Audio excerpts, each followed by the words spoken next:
할렐루야. 오늘부터 우리 사무엘상 말씀을 함께 살펴보도록 하겠습니다.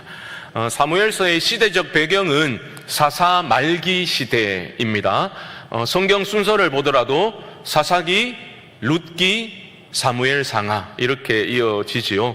예전에 제가 룻기 강해를 우리가 함께 룻기를 살펴보았지만 룻기의 시대적 배경 또한 사사 시대였습니다. 여러분, 사사시대가 어떤 시대입니까? 굉장히 어두운, 영적으로 암흑기였다라고 말할 수 있는데요. 그 당시의 시대 정신을 압축해서 보여주는 구절이 사사기에 나오지요. 사사기의 마지막 절인 사사기 21장 25절을 한번 보여주시면요, 이렇게 말합니다. 그때의 이스라엘에 왕이 없으므로 사람이 각기 자기의 소견에 옳은 대로 행하였더라. 이때 시대 정신을 보여주는 거죠. 왜 사사시대가 영적인 암흑기인지를 보여주기 때문입니다. 왜 그렇게 되었다고 합니까? 왕이 없었으므로 라고 말합니다. 그런데 정말 사사시대에 왕이 없었습니까? 아니죠. 있었죠. 영원한 왕이신 여호와 하나님이 계셨습니다. 문제는 제도로서의 왕이 없었던 게 문제가 아니라 영원한 왕이신 하나님을 이스라엘 백성들이 보지를 못한 거죠. 왕이 없는 게 문제가 아니라 순종이 없었다라는 것이 영적인 암흑기에 처하게 된 이유, 원인이었습니다. 백성들은 영적인 질서가 무너져 버린 거죠. 하나님이 보이지 않고 스스로 왕이 되어서 자기 소견에 옳은 대로 욕망을 쫓아 살아가게 됩니다. 여러분 꼭 기억하십시오. 우리 삶에 하나님과의 관계가 무너지고 영적인 질서가 무너지면 반드시 삶이 무너지게 되어 있습니다. 하나님의 말씀의 권위가 무너지면 영적 질서가 무너지고요, 영적 질서가 무너지면 사람들은 내 좋을 대로 살기 시작합니다. 자기의 욕망이 기준되어 살아가기 시작하고 자기 소견에 옳은 대로 행하기 시작합니다. 결과는 영적인 침체요, 암흑이다 말할 수 있을 겁니다. 사무엘서는 이런 절망적인 상황에서 다시 희망이 움트기 시작하는 그러한 회복의 이야기를 우리에게 들려주고 있습니다. 사무엘서는 성경의 여러 책들 중에서 가장 흥미진진하고 소위 박진감 넘치는 책으로 그렇게 간주가 됩니다. 그 인간 군상의 욕망과 죄악된 본성을 그렇게 적나라하게 드러내는 책이기도 하고요, 권력의 욕망을 잘 보여주는 책입니다. 또 영적인 타락상과 깨어진 가정의 이야기들, 여러 가지 이야기들이 사무엘서에 기록되어져 있습니다. 그 모든 혼돈의 상황에서 또한 우리는 여전히 일하고 계시는 하나님을 또한 발견하게 됩니다.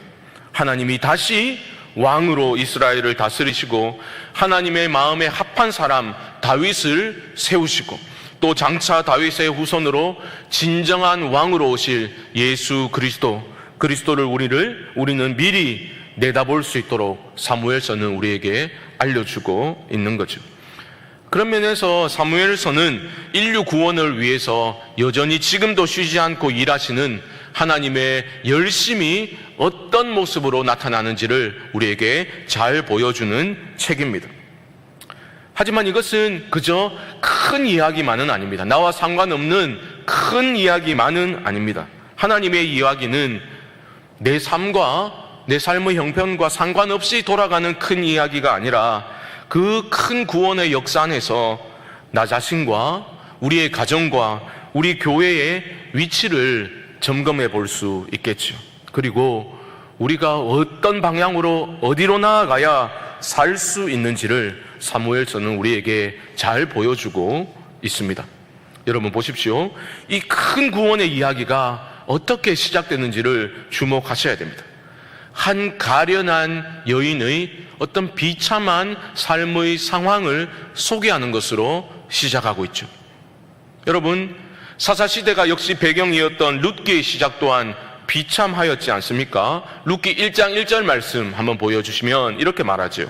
사사들이 치리하던 때에 그 땅에 흉년이 드니라. 유다 베들레헴의 한 사람이 그의 아내와 두 아들을 데리고 모압 지방에 가서 거류하였는데, 룻기는 이렇게 시작했죠. 베들레헴입니다. 베들레헴의 뜻은 떡집, 빵집이죠. 그런데 빵집에 빵이 없어서 약속의 땅을 떠나서 살아가야만 되는 비참한 상황을 소개하는 것으로 룻기가 시작하였던 것처럼, 은총을 입은 자, 은혜를 받은 자라는 한나라는 여인이 비참한 상황에 처해 있는 그런 모습으로 사무엘서가 시작하고 있는 거죠. 한나는 외적으로 보면, 어찌 보면 남부러울 것 없는 좋은 환경에서 살아가고 있었습니다. 남편이 좋았어요. 남편 엘가나는 에브라임 사람으로 소개되고 있지만 그 뿌리는 레위 지파였습니다. 잠깐 설명드리면 여호수아 21장을 보면 가나안 땅을 정복하고 나서 지파별로 땅 분배하는 내용이 나오잖아요.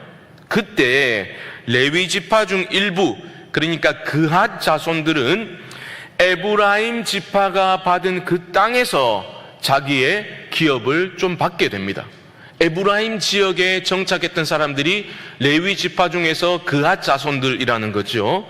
그런데 역대상 6장을 읽어보면 그 사무엘의 아버지, 그러니까 엘가나죠. 그 집안의 가계를 거슬러 올라가면 그핫 자손까지 연결되는 것을 보게 됩니다. 정리해보면 뭡니까? 레위 지파였지만 땅 분배를 에브라임 지파에 받아서 그곳에 오래 살다 보니 에브라임 사람으로 그렇게 간주가 되었다, 정리해 볼 수 있겠죠. 한나의 남편 엘가나는 좋은 신앙의 뿌리만 가지고 있었던 것이 아니라 실제적으로 여호와를 경외하는 신실한 신앙인이었습니다. 그리고 특별히 아내 한나를 사랑하는 남편이었습니다. 또한 물질적으로도 부족함 없는 풍족한 삶을 살아가고 있었습니다. 그런데 치명적인 문제가 한나에게 있었죠. 무엇입니까? 오늘 본문 2절은 두 여인을 대조적으로 이렇게 묘사하고 있죠. 분인나에게는 자식이 있고 한나에게는 자식이 없었더라. 한나가 자식을 낳지 못했던 겁니다. 그러니까 당시 풍속을 따라서 두 번째 아내 분인나를 맞이했는데 분인나는 자식들을 잘 낳은 거예요. 근데 한나는 여전히 자식이 하나도 없었습니다. 은총을 입은 자라는 이름을 가지고 있었지만 실제의 삶의 모습은 그게 아니었던 겁니다. 고대 사회에서 자식이 없다라는 것은 단순한 문제가 아니었던 거죠. 한나는 자식을 낳지 못해 너무 속상하고 마음이 아팠는데 둘째 부인 분인나로 인해서 더욱 마음이 상하게 되었습니다. 여러분, 상처는 언제 더 세게 받습니까? 큰 기대와 희망을 품었던 자리에서 좌절을 경험하게 되면 상처가 더 커져가는 것 아니겠습니까? 이 불임의 부부에게 가장 큰 희망의 자리는 어디였느냐? 드렸던 그 예배의 자리가 아니라 1년에 특별히 실로에 한번 올라가서 드렸던 그 특별한 기간이 가장 큰 희망을 품을 수 있었던 그러한 시간이었겠죠. 하나님을 높여 경배하면서 실로에 올라가서 높여 경배하고 제사를 드렸습니다. 하나님을 높이면서도 그들의 마음의 소원을 하나님께 당연히 아뢰었겠죠. 그래서 그 실로에서 제사를 드리는 그 시간은 하나님의 은혜를 가시적으로 경험하게 되는 그러한 시간이어야만 했던 겁니다. 여러분, 4절과 5절 말씀 한번 보여주시죠. 이렇게 말합니다. 엘가나가 제사를 드리는 날에는 제물의 분깃을 그의 아내 분닌나와 그의 모든 자녀에게 주고 한나에게는 갑절을 주니 이는 그를 사랑함이라. 한나에게는 갑절의 분깃을 주었다라는 겁니다. 왜 그랬을까요? 물론 사랑하니까 그랬겠지만 올해도 자식 없이 외로이 앉아있는 아내 한나를 바라보면서 측은히 여기는 마음이 컸기 때문일 겁니다. 갑절의 분깃을 나누어 주면서 자식이 없어도 당신을 향한 내 사랑은 이만큼 큽니다 뭐 그런 사랑을 표현하고자 했을 겁니다. 그런데 이어지는 구절을 보게 되면 매우 충격적인 사실을 우리는 발견하게 됩니다. 불임의 이유가 나오고 있는데요. 5절 하반절을 보면 그러나 여호와께서 그에게 임신하지 못하게 하시니라고 말합니다. 그리고 이어지는 6절도 여호와께서 그에게 임신하지 못하게 하심으로 두 번에 걸쳐서 하나님이 한나의 태의 문을 닫아버리셨다라고 불임의 원인을 말하고 있는 겁니다. 왜 하나님이 그렇게 하셨는지 그 원인을 알 수는 없습니다. 하지만 여러분 생각해 보십시오. 아무리 믿음이 좋은 여인이라 하더라도 이런 상황에 처하게 되면 그 누가 저는 하나님의 뜻을 여전히 신뢰합니다. 난 아무렇지도 않으니 정말 괜찮으니 나를 위로하려고 애쓰지 마세요. 이럴 여인이 누가 있겠습니까? 여러분 또한 이런 경험이 혹시 있진 않으십니까? 가장 간절한 기도의 소원을 품고 올라온 그 예배의 자리에서 내가 바라던 응답이 주어지지 않았을 때, 하나님의 그러한 침묵 앞에서 우리는 좌절하고 그 품었던 희망이 삽시간에 원망으로 바뀌어 버리는 그런 경험을 여러분 혹시 하신 적은 없으십니까? 막 울고 싶을 때 뺨 때려주는 사람이 필요했던 것처럼 오늘 본문을 보면 그런 인간이 등장합니다. 열심히 기도하면 많어, 교회 열심히 섬기면 많어, 그 문제 하나 안 들어주시는데, 그런 정도는 약과라고 표현할 수 있을 겁니다. 함께 있었던 분인나는 평소 남편 엘가나가 마음에 들지 않았습니다. 그 행동이 마음에 들지 않았어요. 아니, 자기는 자식들도 잘 낳아줬는데 애도 못 낳는 한나 눈치나 슬슬 살피고 한나를 더 챙겨주는 그런 모습이 분인나는 못마땅했던 거죠. 그 서운함을, 남편을 향해 가졌던 서운함을 분인나는 한나를 향한 날선 공격으로 바꾸게 됩니다. 그래서 하나님의 이름, 하나님의 뜻을 들먹이면서 한나를 저주하고 괴롭혔던 겁니다. 6절 말씀을 보시면 여호와께서 그에게 임신하지 못하게 하심으로 그의 적수인 분인나가 그를 심히 격분하게 하여 괴롭게 하더라. 격분하게 한 거예요. 계속해서 왜 격분했겠습니까? 인격을 못 오겠기 때문이죠. 너의 불임이 하나님이 그러신 거야. 하나님과의 관계를 생각해봐. 계속해서 그런 공격을 하게 되니, 이게 또 시제를 보면 미완료형 시제로 되어 있거든요. 한번 열받아서 했는 게 아니라는 겁니다. 지속적으로 꾸준하게 이런 식으로 한나를 괴롭히게 됩니다. 그러니까 여러분 생각해 보십시오. 실로에 올라간 그 특별한 예배의 기간, 감사와 기쁨이 넘쳐야 할 그 시간이 이러한 일들 때문에 난장판이 되어버리기 일쑤였다라는 거죠. 7절 말씀을 한번 보십시오. 매년 한나가 여호와의 집에 올라갈 때마다 남편이 그같이 하매 분인나가 그를 격분시키므로 그가 울고 먹지 아니하니. 실로에 올라갈 때마다 이게 연례 행사가 되어버린 거예요. 분인나의 공격 강도가 갈수록 세져 갔는 겁니다. 강해져 갔던 것이죠. 그래서 이번에는 한나도 참지 못하고 식음을 전폐하고, 그렇죠? 통곡을 했던 겁니다. 어떤 사람들 보면 부부싸움 세게 하고, 그렇죠? 단식을 선언한 후에 몰래 막 뽀시락뽀시락 새우깡 까먹고 막 그런 사람도 있지만, 한나는 식음을 전폐하고 통곡을 하고 있습니다. 남편의 위로가 아무 소용이 없습니다. 내가 10아들보다 낫지 않소, 이런 말 같지도 않은 소리가 위로가 될 리가 없는 거죠. 그런데 실로 그 방문이 끝나갈 즈음에 놀라운 변화가 한나에게 일어나게 됩니다. 9절 상반절은 이렇게 말하죠.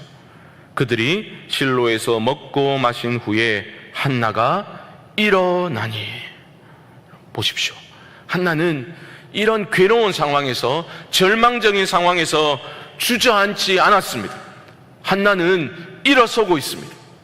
하나님을 향해서 한나는 믿음으로 일어선 것입니다. 10절 말씀을 보십시오. 한나가 마음이 괴로워서 여호와께 기도하고 통곡하며, 믿음으로 그 절망의 자리를 박차고 일어선 겁니다. 일어선 한나는 통곡하며 하나님께 부르짖어 기도하기 시작합니다.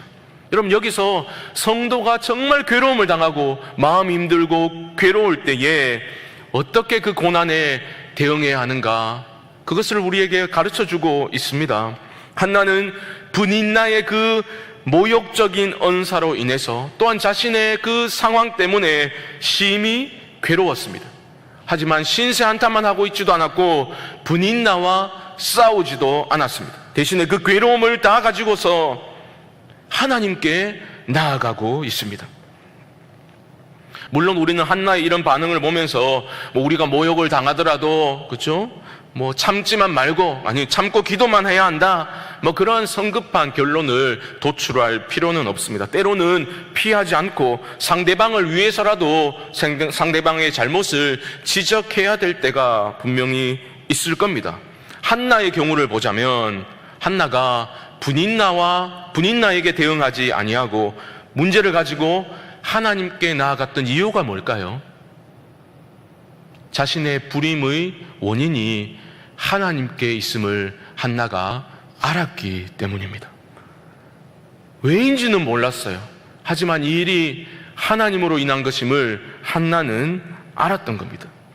왜 자신의 태의 문을 닫아버리셨는지 그 원인은 알 수 없었지만, 이유는 몰랐지만, 또한 브닌나는 상황이 어떠했던 한나 자신에게 그런 식으로 행동하면 안 된다는 것을 한나는 알고 있었지만, 그런 모든 괴로운 감정의 문제는 부차적인 문제로 한나는 보았던 거예요. 이 문제는 하나님 앞에 들고 가야 될 문제임을 한나는 깨달았던 것입니다. 여러분, 한나는 통곡하며 기도하면서 하나님의 응답을 기다리는 거예요. 하나님이 해결해 주시기를 간구한 겁니다. 그런데 그의 기도를 보면 괴로운 감정을 다스려 주시기를 먼저 기도하지 않습니다. 또한 분인나 저것에 입을 봉하셔서 하나님의 살아계심을 보여달라고 그렇게 기도하지도 않습니다. 오직 하나님만이 이 괴로운 내 삶의 형편을 해석해 주시기를 기도하고 있고, 하나님께서 답을 주시기를 간절히 기도하고 있는 거죠. 기도로 승부수를 던진 겁니다. 이것이 여러분 믿음의 기도입니다. 믿음의 기도가 어떤 기도인지를 우리는 어떤 때는 오해할 때가 있는데요, 믿음이 좋으면 하나님의 선하심을 100% 신뢰하기 때문에 그 어떤 불안도 없고 염려와 두려움도 다 벗어버리고 어떤 상황에서도 감정적으로 요동치지 않는 초연한 모습, 초월적인 모습으로 기도하는 것이 믿음의 기도다라고 우리는 오해할 때가 있죠. 그렇지 않습니다.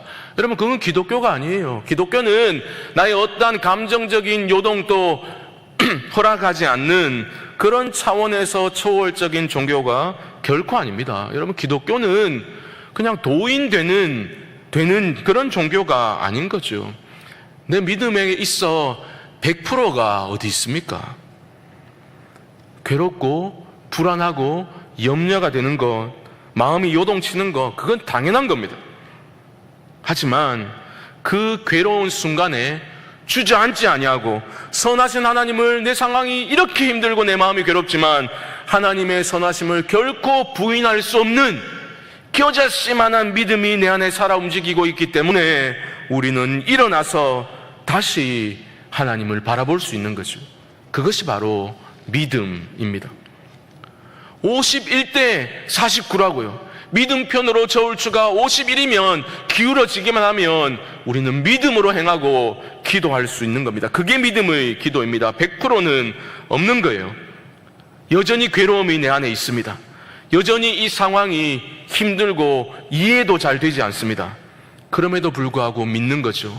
하나님은 항상 선하고 옳으신 분이고 나를 사랑하시고 은혜 주시기를 기뻐하시는 분이심을 내가 믿기 때문에 그 하나님의 은혜를 맛보아 경험한 자로서 그 하나님을 결코 부인할 수 없기 때문에 내 상황이 힘들고 괴롭더라도 다시 주님을 향해 돌아서는 것, 통곡하더라도 하나님 아버지 앞에서 통곡하는 것, 아버지께서만 내 마음을 어루만지시고 해결해 주시기를 간구하는 것, 이것이 바로 믿음의 기도인 것입니다. 사랑하는 성도 여러분, 우리 모두가 저마다 삶의 괴로운 형편이 문제가 있지 않습니까? 그때 여러분 주저앉지 마십시오.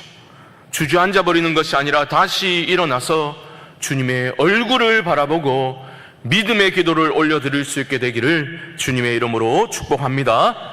괴로울 때 주님을 바라보셔야 돼요. 주님을 째려보지 마시고, 주님은 잘못한 게 없어요. 왜 째려봅니까? 조금만 어려운 일이 있으면 하나님 내한테 이럴 수 있냐고. 여러분 그러지 마세요. 하나님 아마 제일 억울하실 거예요. 하나님 째려보지 마세요. 소망으로, 유일한 소망의 근원이신 하나님을 소망의 눈으로 바라보실 수 있기를 바랍니다. 믿음의 기도와 관련해서 우리는 이 괴로움의 문제, 인생의 고난과 괴로움에 대해서 생각해 볼 필요가 있겠습니다. 만약에 한나에게 이런 괴로움이 없었더라면, 이런 고통스러운 불임의 문제와 또 그런 관계적인 문제, 분인나의 공격, 이런 것들이 없었더라면, 마음이 상하고 격놓게 되는 어려운 문제와 괴로움이 없었더라면 이런 깊은 기도로 들어갈 수 있었을까? 그런 생각을 하게 됩니다. 이 질문을 하는 거죠. 여러분 10절 말씀 다시 보시면 이렇게 말하고 있잖아요. 한나가 마음이 괴로워서 여호와께 기도하고 통곡하며. 어쩌면 괴로움이 있었기 때문에 한나는 간절히 하나님 앞에서 통곡하며 기도하고 있는 거죠. 물론 우리 삶의 괴로운 문제들을 기도의 제목으로 승화시키는 것은 생각처럼 쉽지 않습니다. 아니, 매우 어렵습니다. 이론적으로는 매우 쉽죠. 또 남들이 괴로워할 때는 기도하면 되지, 쉽게 제안도 하죠. 훈수도 두지요. 하지만 막상 내가 그런 괴로움을 당하게 되면 그 괴로움을 기도의 제목으로 승화시키는 것은 결코 쉽지 않다는 것을 절감하게 될 것입니다. 그럼에도 불구하고 우리는 생각해 봐야 되는 거지요. 이 괴로움이 없었더라면 한나가 이렇게까지 기도할 수 있었을까? 이어지는 11절에 기록된 한나의 기도의 내용을 보게 되면 한나는 그저 내게도 자식 좀 주십시오 이렇게 기도한 게 아니었습니다. 11절 말씀 다시 보시면 서원하여 이르되 만군의 여호와여, 만일 주의 여종의 고통을 돌보시고 나를 기억하사 주의 여종을 잊지 아니하시고 주의 여종에게 아들을 주시면 내가 그의 평생의 그를 여호와께 드리고 삭도를 그의 머리에 대지 아니하겠나이다. 그냥 자식 좀 주십시오 이게 아니었던 거죠. 깊은 고통의 시간을 통과하면서 한나의 기도 또한 깊어져 갔던 겁니다.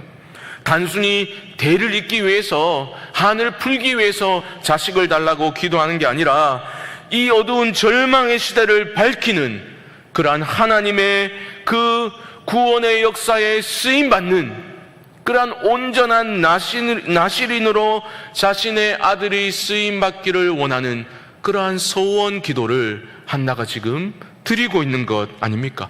기도의 지경이 확장된 거죠. 괴로울 때 주를 바라보고 기도했더니 기도의 지경이 확장되고 있는 겁니다. 한나 자신이 칠흑과 같은 밤을 지나서 이 흑암의 시대를 밝힐 희망의 한 줄기 빛을 구하는 그런 기도를 지금 드리고 있는 것 아닙니까? 불임으로 상징되는 인생의 괴로움을 통해 하나님 앞에 엎드리고 또 엎드렸을 때에 하나님이 이런 은혜를 한나에게 부어 주셨던 겁니다.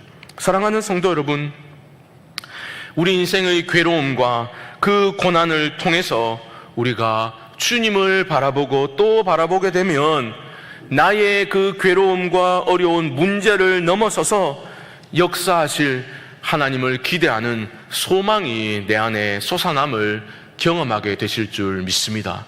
이게 신비예요. 나는 단지 내 괴로움을 가지고 하나님 앞에 나아갔는데 그 시간 기도로 씨름하면서 하나님의 역사를 기대하게 되는 거죠. 나의 존재가 새로워지는 경험을 하게 되는 것입니다. 보십시오. 괴로움으로 인해서 통곡하며 기도했지만, 그렇게 기도를 시작했지만 거룩한 하나님의 임재 가운데 한나가 머물면서 한나의 존재가 새로워져 가고 있는 겁니다. 믿음의 기도가 깊어지면서 한나에게는 이제 다른 이들의 시선과 반응을 더 이상 거기에 예민하게 반응하지 않게 됩니다. 이게 중요한 거예요. 하나님의 음성에 우리가 예민하게 반응하면 할수록 다른 이들의 평가와 오해에 크게 휘둘리지 않을 수 있는 우리 내면의 부요함과 든든함을 가질 수 있게 되는 거죠.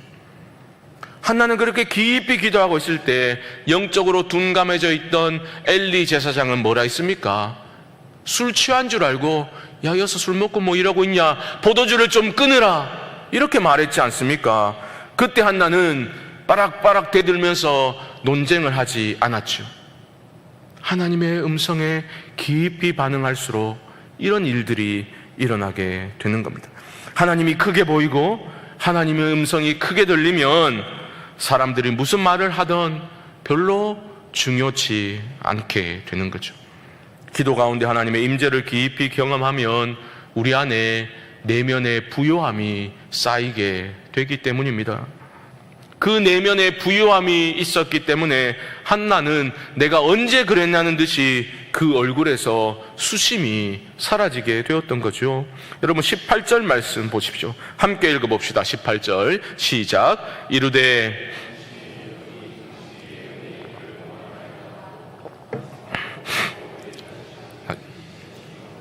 아멘. 다시는 근심빛이 없더라. 여러분 잘 보셔야 돼요. 사무엘 주겠다 응답받기 이전입니다. 어떤 징조도 없었다고 볼 수 있죠. 그러나 그의 얼굴에 다시는 근심빛이 없더라. 상황은 여전해요. 상황은 여전하지만 한나의 존재가 이전과는 달라진 거죠. 이것이 여러분 진정한 기도의 힘이 아니겠습니까? 내가 변하는 거죠. 상황의 변화에 앞서 내가 변하는 겁니다. 나의 내면이 하나님으로 충만하여져서 여전히 상황은 괴로운 상황이지만 하나님의 선하심을 확신하는 믿음이 강해져서 이후의 상황이 어떻게 흘러간다 할지라도 전적으로 내 삶을 하나님의 인도하심에 맡기겠다라는 자유함과 담대함이 생기게 되는 것입니다. 말씀을 정리해 봅시다. 사사시대의 절망적인 상황을 역전시키시고 거대한 구원의 역사를 써내려가는 중요한 전환점 역할을 하는 이 사무엘서의 시작은 어떤 대단한 인물의 화려한 등장으로 시작하지 않습니다. 한 가련한 여인의 비참한 상황, 그 괴로운 상황 속에서 터져 나오는 눈물의 기도로 이야기가 시작되고 있죠. 괴로웠기 때문에 통곡하였습니다. 하지만 하나님 앞에서 울었습니다. 하나님 앞에서 울면서 기도했습니다. 한나는 절망의 상황 속에서 주저앉아 있지 않고 일어나서 울어도 하나님 앞에서 울며 기도했던 겁니다. 그때 하나님 은혜를 주셨고 한나의 존재가 새로워지게 되었습니다.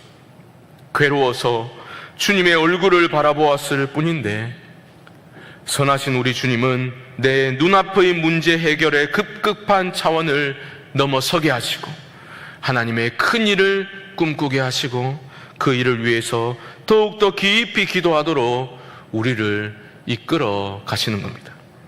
이 얼마나 놀라운 은혜요 사랑입니까? 사랑하는 성도 여러분, 이 한 주간 어떤 상황에서 특별히 내 마음이 어렵고 괴로울 때 주님의 얼굴을 바라보시고 믿음으로 기도하실 수 있기를 바랍니다. 내가 속한 자리에서 희망을 움틔우는 그러한 기도를 할 수 있는 우리 모두가 될 수 있기를 주님의 이름으로 간절히 축원드립니다. 기도하겠습니다.